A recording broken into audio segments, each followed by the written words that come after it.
Hello everyone, thank you for joining us on this edition of the news on Equinoxe Television. We are broadcasting from Cameroon's economic capital, Douala. I am Babla Jonathan. In our top stories in this edition of the news, after close to a month of house arrest, the leader of the Cameroon Renaissance Movement CRM political party, Professor Maurice KAMTO, comes out of his residence questioning security and defense forces on why they are hindering persons, notably women of the women's wing of the party, from meeting him.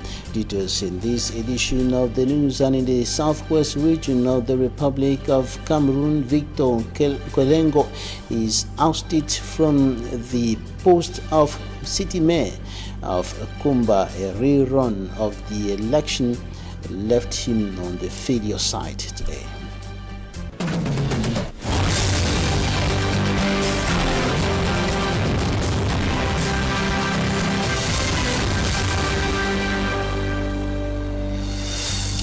Thanks, dear viewers, for joining us on this edition of the news. We begin right away in the nation's political capital, Yaoundé, where the residence of the national president of the Cameroon Renaissance Movement CRM political party witnessed a reinforcement of security and defense forces deployed to his residence. He has been under house arrest for close to a month since the September 22nd anti-government protests orchestrated by the party and its allies in some major towns of the country, denouncing bad governance and the failure of the Yaoundé regime to solve the security and socio-political challenges affecting the country, notably the security crisis in the northwest and southwest regions of the Republic of Cameroon. The political leader has been under what some lawyers qualify as forceful detention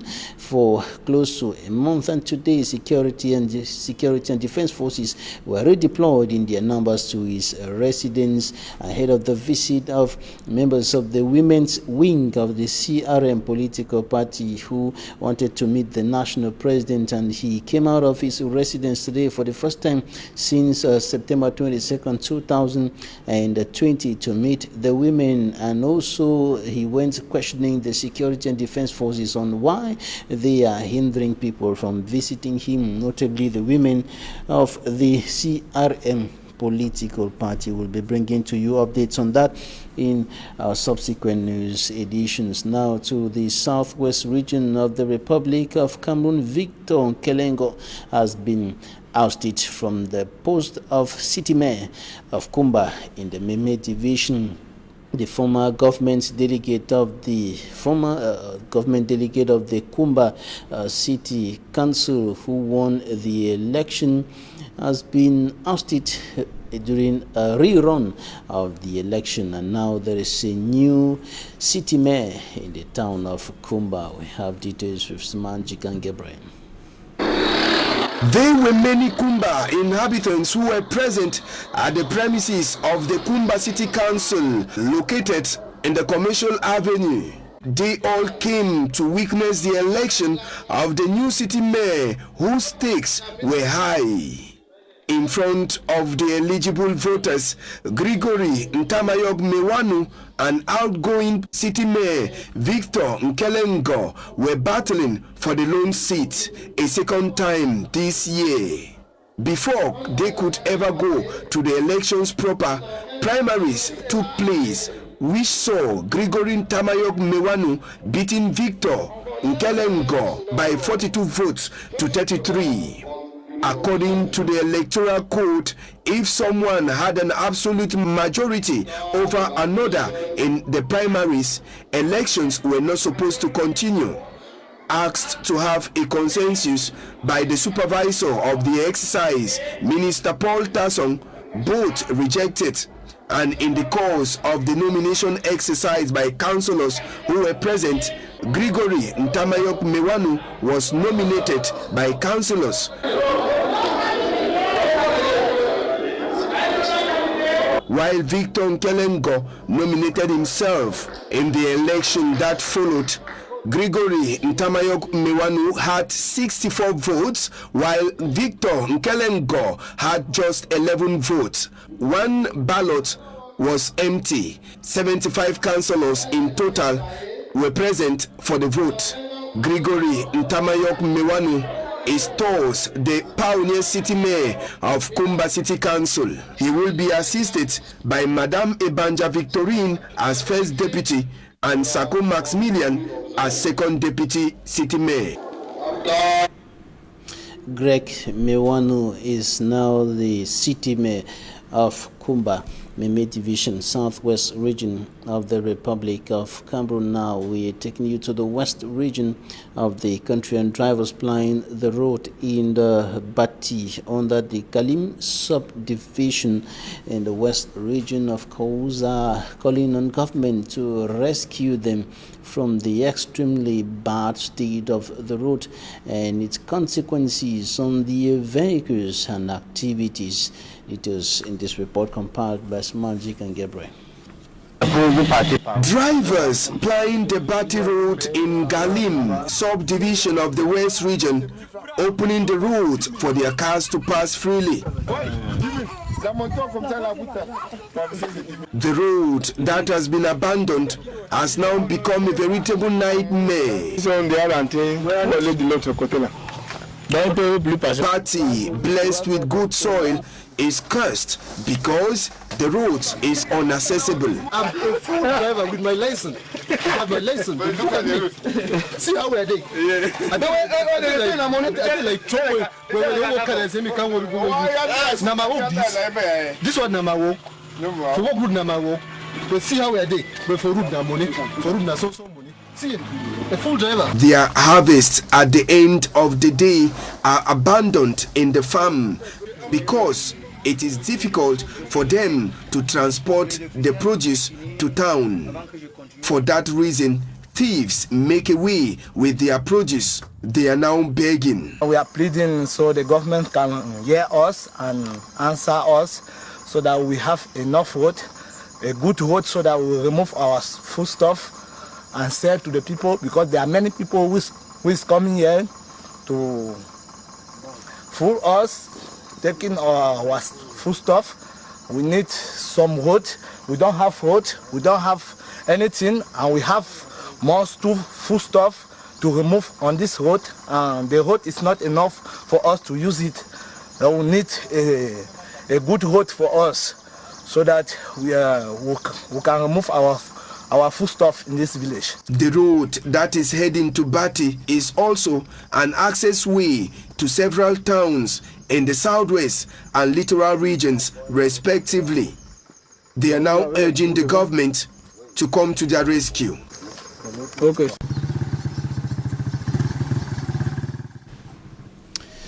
At least 626 kilograms of elephant tusk seized from illegal businessmen in the south region of the Republic of Cameroon, notably in Ambam, in the Ntem Valley Division, southwest region of the south region of the Republic of Cameroon, and that quantity of elephant tusk is equal to 59 elephants killed, and the traffickers are said to have entered the country from neighboring Gabon by road, and the traffickers were intercepted by officers of the customs department and handed over to elements of the Ambam Gendarmerie Command, and they are going to face the heavy arm of the law for their involvement in that illegal business.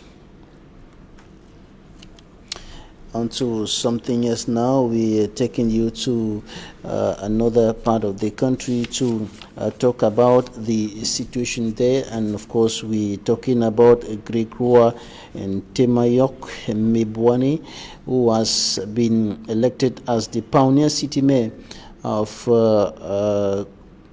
Kumba. No, not that. We are talking about something else. We already talked about the mayor of Kumba, who is now Greg Mewanu, the new city mayor of Kumba.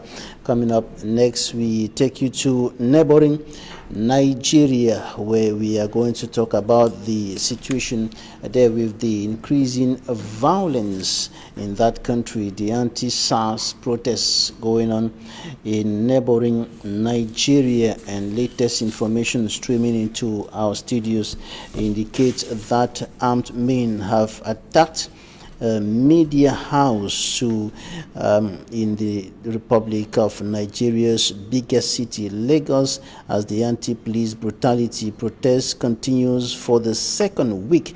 And the nation's newspaper editor Adiniyi Adesina says that the men bought petrol on the gates of the premises and set it ablaze. And these are some of the damages that have been recorded within the context of the anti-SARS protests in neighboring Nigeria. And the country's vice president has promised justice for victims shot during protests against police brutality. Amnesty International said that the security forces killed at least 12 people in the main city, Lagos, Tuesday. Gunshots continued to be heard in an area of Lagos today following yesterday's protest move in that part of the country, and buildings were attacked and looted, and police shooting into the air to enforce a curfew. The state government imposed an indefinite round-the-clock curfew in Lagos in a bid to bring down the tensions in neighboring Nigeria. And the protesters have been on the streets for over 2 weeks now, demanding that the government puts an end to police brutality, and the SARS, or the Special Anti-Robbery Squad, had been disbanded and the SWAT created. But the protesters are saying that nothing has changed. In their opinion, the police brutality that was experienced in the country, or that is being experienced with the SARS officers, will continue. Earlier, the Nigerian government had announced that the SARS officers will be put through a psychological training before being redeployed for service in the police corps in Nigeria. But the protesters are saying that this is not enough. Police brutality must end, and government has to take tougher actions to put an end to the violation of their rights and abuse of power by police officers in neighboring Nigeria. Now, Talking Point is coming up next.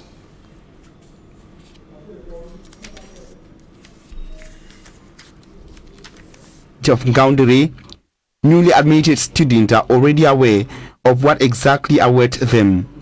The increased rate of juvenile delinquency in Cameroon, increased rape, domestic violence, and increased rates of crimes of passion across the country has motivated most of the students, like Minsiwa Mire said, to go in for psychology.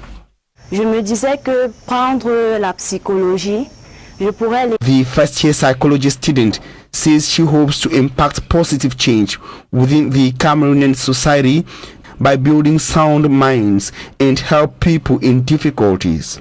Vu que mon petit frère a un retard dans son comportement, she says her junior brother, who suffers a defect in reasoning, is among the Cameroonians she hopes to help. She desires to become a guidance counselor. J'aimerais être conseiller. They are in 100 who have chosen psychology at the University of Ngaoundéré. The teaching and learning process in amphitheaters of the university has changed to fit into the anti-COVID-19 orientation. Alors pour l'année académique 2020-2021, according to Professor Menye Ngajemen, Dean of the Faculty of Education, e-learning has been incorporated for minor courses and practical sessions with students. Travaux dirigés et certaines explications alternatives seront faites sur la plateforme e-learning. The wearing of face masks, proper hand washing, use of hand sanitizers, and routine control of temperature has become a major characteristic of the new academic year in the University of Ngaoundéré. For me, I'm Sander reporting there on the University of Ngaoundere and the 2020-2021 academic year. Talking Point comes up next.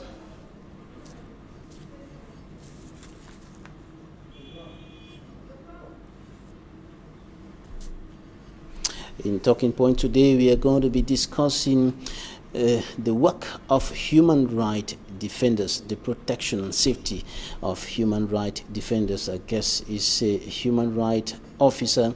He is the human rights officer at the Center for Human Rights and Democracy in Africa. He is also the humanitarian coordinator of that organization, joining us today. Thank you for joining us in this edition of Talking Point. Tonga Benjamin. My pleasure. Thanks for having me. All right. First of all, who is a human rights defender? Yeah, so a human rights defender is basically anyone who works and who is engaged in the promotion and protection of fundamental human rights.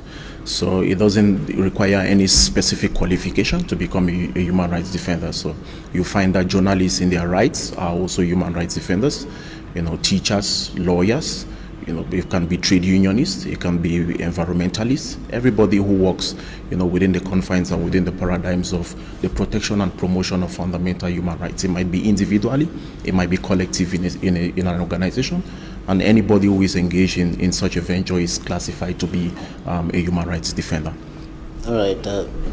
Barrister Abobala, who is your boss, the president and founder of Center for Human Rights and Democracy in Africa, a renowned human rights defender, during a workshop today organized by Friedrich Ebert Foundation and the Center for Human Rights and Democracy online by video conference, said that human right defending human right or being a human right defender is a vocation. How is it a vocation? Yeah, it's a vocation, and it's a conviction, and it's a calling. Why? Because it is not a lofty profession where you expect to make all the money. It must be something that you would go out and above of your way, out and above of your comfort zone, to protect the rights, of individuals or people who have been violated. Because if there is gross and systematic human rights in a society, there must be people who must speak out for it. There must be the human rights defenders act as the voice to the voiceless. So it's not something, nobody is being paid to become a human rights defender. So it comes out of your own volition. It comes out of a personal conviction, because certainly there are people who cannot stay the sight of injustice in a society, right? So in the face of these, there are human rights defenders who put their lives on the limelight, at the cost of almost nothing, trying to defend, trying to be the voice of the voiceless, and to make sure that there is some remedial measures that are put in place where, these sacrosanct rights are being violated. Is the conviction, the urge, and the determination to fight for the rights of people or to fight against human rights violations, are these elements enough for someone to be a human rights defender? Yeah, it might not necessarily be enough, but these are some of the characteristics that you need, to become a human rights defender. You must be selfless.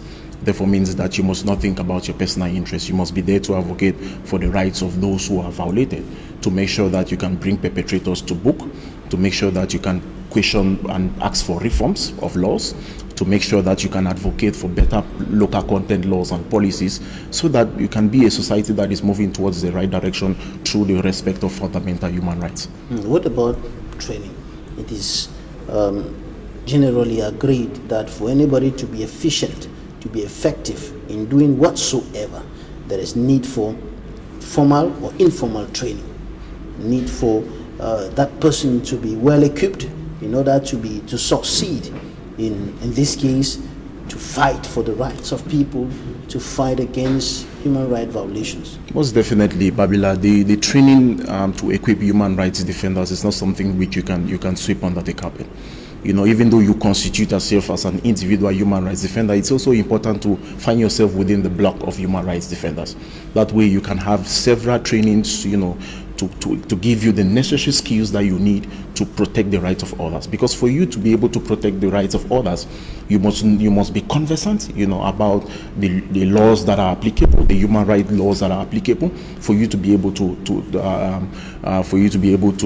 to protect the rights of others. And in a typical style, as a center, as a human rights organization, we've been organizing several conferences on monitoring and documenting human rights on the backdrop of the Anglophone crisis that we are facing, where there is gross and systematic human rights violations. We have been organizing trainings, to equip human rights defenders with the necessary skills to monitor, to document, and to report some of these cases. We did another training today, which is organized by the Fcfa Foundation alongside the Center for Human Rights. This has been a training that has to go along all the 10 regions of Cameroon. We've done Southwest, we did Northwest, we did the Center region. We are doing Littoral now. We are still going to go to other regions, to discuss with human rights defenders in these regions, to talk about the things that they are doing, the challenges that they face on the field. In such typical style training, we also build capacity and pass on the necessary skills that are needed to become a human rights defender. What's the necessity of networking? Why is it important for human rights defenders to network, to work with others? Because there is often a tendency of individualism. This is my file, I am the one handling it, and I will handle it right to the end, and sometimes the end is not always the result expected. So how important is it to network? I think it's a great remiss for any human rights organization or individual to try to work in isolation. You must always come into synergy. So if 30 civil society organizations or human rights organizations in Cameroon come up to sign a memo, it produces a far more reaching effect than if one individual has to sign a memo.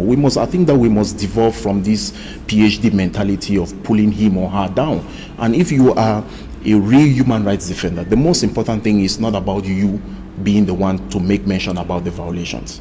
The most important thing is to ensure that the violations, are mentioned and a remedy is being put at the forefront, irrespective of the organization or the individual who brings the news to the limelight. I think that we must pass this level where everybody wants to be seen to be doing everything. You must have that conviction as a human rights defender. Try to work within the network, because the network, can protect you as a human rights defender as well when the things do not go right for you. So I think that the need for a synergy for human rights defenders in Cameroon cannot be overemphasized. All right, one of your colleagues was here some weeks back, and he said that human rights defenders are not newsbreakers. Definitely, they are not newsbreakers. We verify, we authenticate information before we let it out. So we are not typical styled bloggers who would give out information without verification. So even before we do a report on violations that are occurring, this report is backed by numerous calls and investigations that have been done on the field. When we are not sure, we say that a violation has occurred. And it is alleged that it is this party or this party who has committed this set violation. But when we are sure, after investigations, after reports that we have received, we can now name this particular person as a violator. So it's not just about breaking out the news. We don't break out the news. Anytime that we make a statement, we do it on the basis of fact finding. We do it on the basis of investigations that have been done on the field. Because I tell you, Babila, if at the end of the day you release an information about human rights violation, which is not correct, it tarnishes the reputation of the organization. It tarnishes the reputation of the human rights defenders. So at every point in time, human rights defenders must always make sure that the information that they send out to the public, is verifiable, because the right to accurate information is also a fundamental human right. And human rights organization cannot be seen to be disseminating information which is not accurate. So I think it is very, very important. All right, professional bloggers and journalists equally do verify, they cross-check, they investigate, because these are core principles, these are core elements of the practice of journalism. But what's the difference with what the human rights defenders are doing? Is it that they're taking more time before coming out to publish?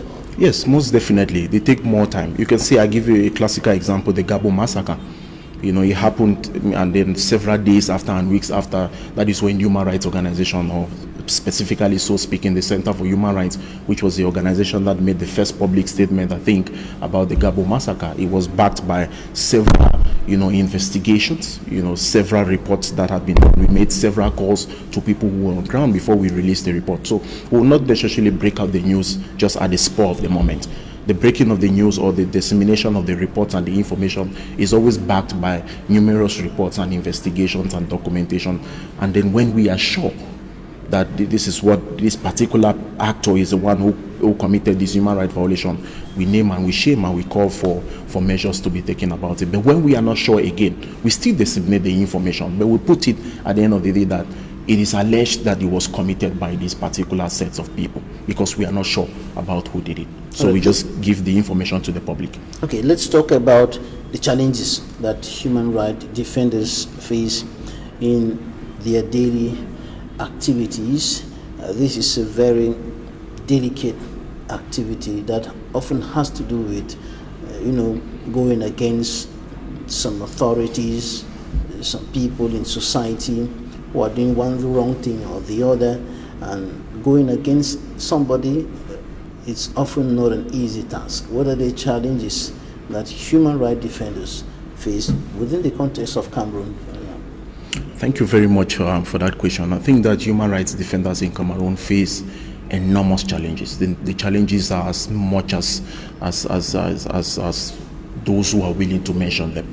And human rights defenders, they strive within a political scenario in Cameroon which is not fair and which is typically disadvantageous for them.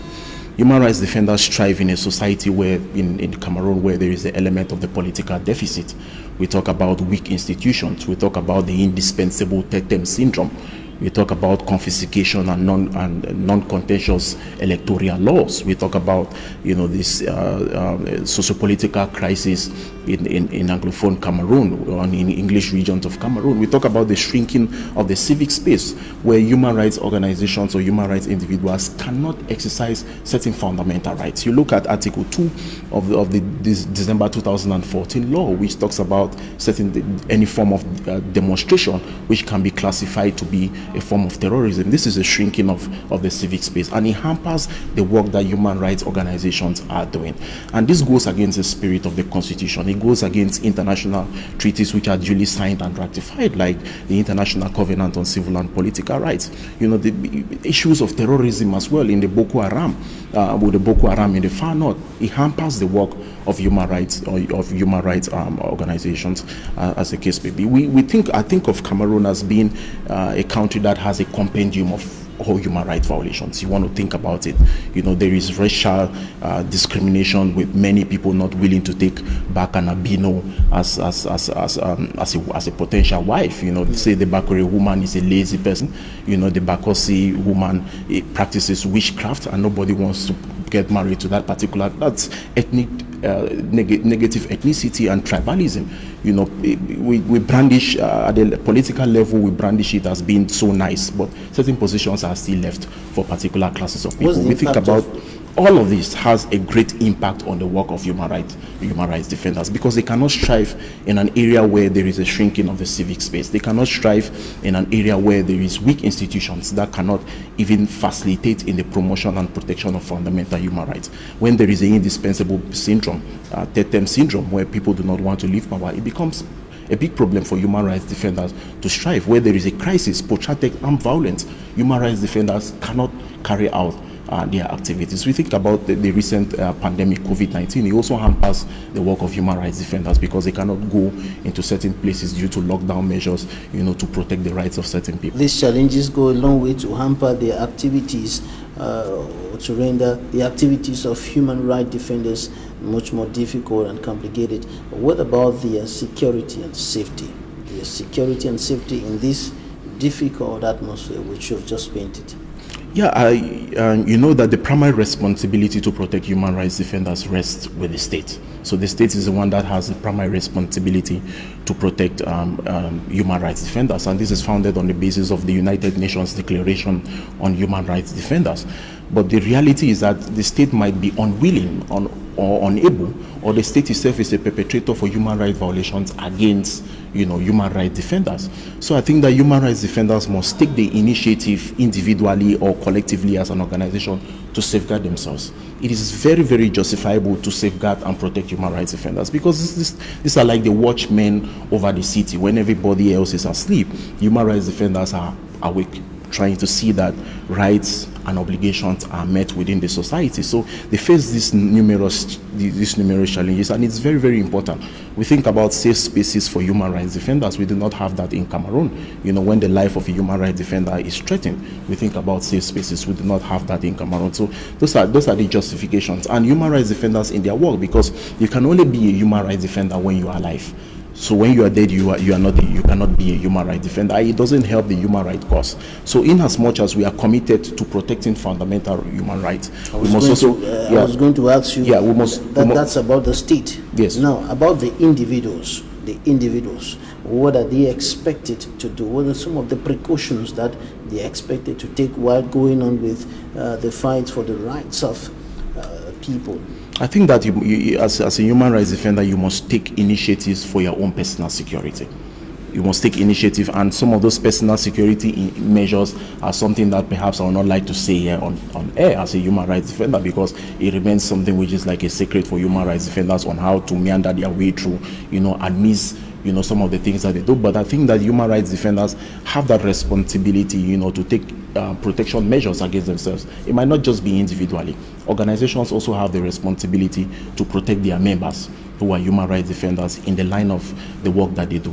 These measures that can be put in place can be security-wise, can be creating safe spaces for human rights defenders, where they can go and have a cool, where there is so much tension and there is threat of life against human rights defenders. Those are just some of the safety measures and tips that human rights defenders can employ, to safeguard in the line of their duty. And within the context of tips that human rights defenders are expected to adopt in their duties in order to, first of all, protect themselves before expecting protection from the state.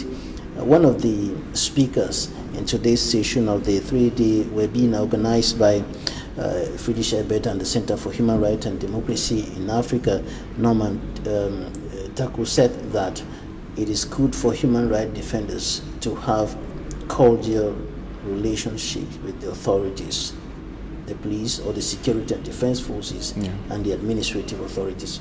Why? What's the reason for that? It's very, very important, because the tendency is that human rights defenders are being viewed to be inimical to the state, but that is not the case. If you look at the definition of civil society organizations or NGOs, they are being defined as soft governing.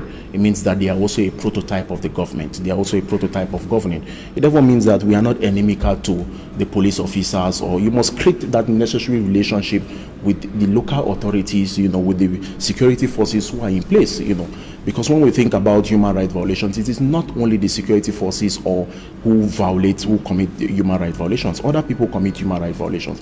And the security forces are not inimical to human rights violations, to human rights organizations, or to human rights defenders as themselves. We all work to strive to see how, we can have a better democracy, a better society for ourselves. So I don't think that there is any feud between, these local authorities, police officers, and civil society organizations. We must all work in synergy if we want a better country. What about the risk of influence peddling, being corrupted by some of those officials? I didn't get the question. What about the risk of influence peddling or being corrupted, for example, by some of those officials? If a human rights officer, for example, goes too close to the administrative authorities, the risk of being influenced by those administrative authorities, how does he manage that? Yeah, I think that one of the guiding principles that works in line with defending human rights is the principle of neutrality. So the principle of neutrality simply means that you must keep, any affiliation, political affiliation, or any affiliation that you have with any authority.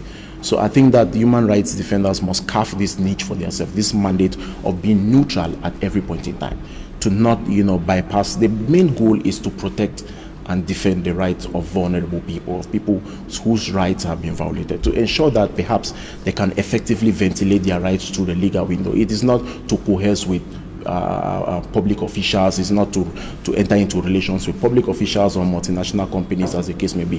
The intention is to protect the fundamental human rights, and that is the mandate. You know, it is not about creating this relationship. So I think that human rights defenders must always uphold this principle of neutrality in the line of work that they do. It's very, very important. Partisan, you know, don't have any affiliation with anybody.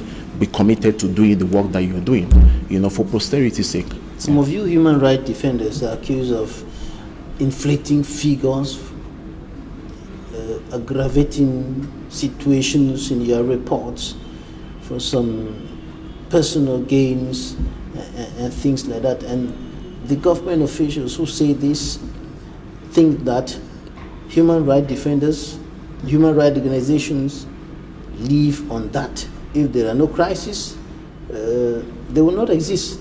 Somebody like Colonel Atonfa Cyril of the Ministry of Defense will tell you that human rights defenders, human rights organizations cannot live without crisis, cannot live without bloodshed, destruction going on here and there. And so they will do everything possible to make sure that these things continue happening so that they can continue existing. What do you have to say about this? Okay, I would answer the first question. You talked about the element of human rights organizations or civil society organizations, you know, scaling through with the numbers as to violations, as the case may be. In every profession there are miscreants, Mabila. In a typical academic milieu, there will be teachers who will give questions to students before time. They talk about the abolition of abortion, but there will be doctors who will still commit abortion. So it's the same in civil society organizations. There will still be civil society organizations who will do these things, you know, to be able to make ends meet for themselves. But I think that it is a responsibility, and it goes again a long way to touch on the credibility of the civil society organization. That's why we have civil society organizations which are more credible than others.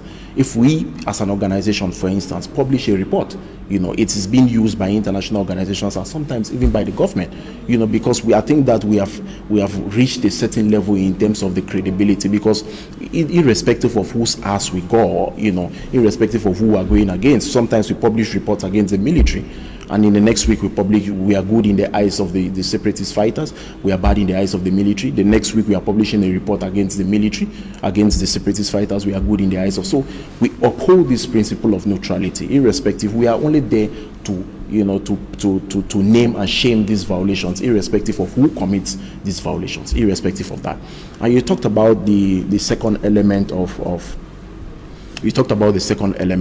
civil society organizations scaling through with numbers, increasing numbers, and not being partisan. That is, and living on crisis. Yes, and living on crisis. The truth of the issue is that for conflict analysts, they will tell you that conflict is inevitable.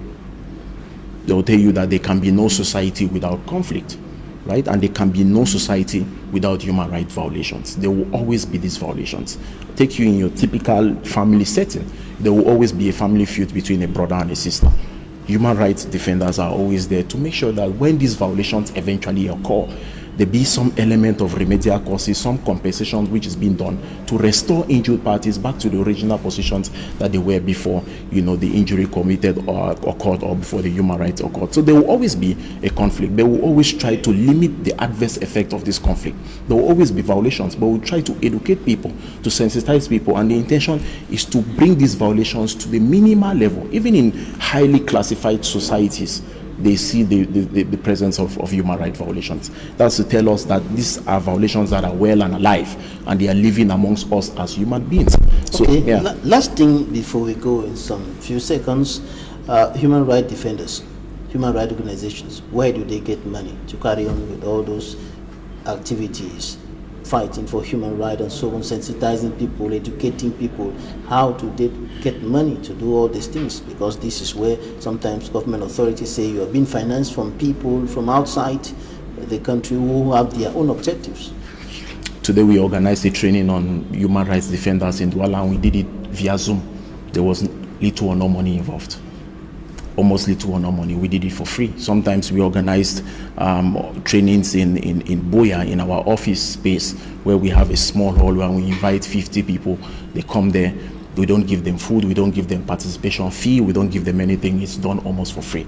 But just to answer your question, civil society organizations, there are lots of funding for civil society organizations working within the light of peace, conflict, human rights violations, as the case may be. Even the United Nations gets funding. So if you want to question civil society organizations, then you must question international organizations. Even the state has funding. So just like civil society organizations are also prototype government, they also engage in self-governing. They also need their own small finances to run their daily activities. And most of these finances come through funding from international organizations or from bodies, or the funding also come from states. States also fund other civil society organizations to carry out activities. So I think that is something, just like every other person has a funder, the same as civil society organizations have funding. But we are not so much of a rich people. Human rights defenders are not rich people. The training that we carried out today is on Zoom. Nobody got paid. You participated. I don't think you got paid for participating in the training. So it's not like we did something big. We always try to use the minimal resources that we have to reach out to a greater extent of the population. Tonga Benjamin, Human Rights Officer and Humanitarian Coordinator at the Center for Human Rights and Democracy in Africa. Thank you for your time. My pleasure. Thanks for having me.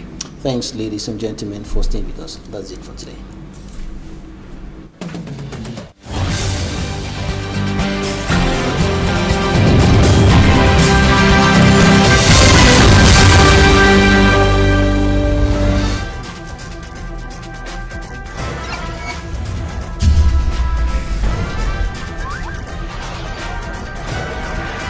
Equinoxe Télévision, au-delà de l'image, nous rendons compte. De lundi à vendredi.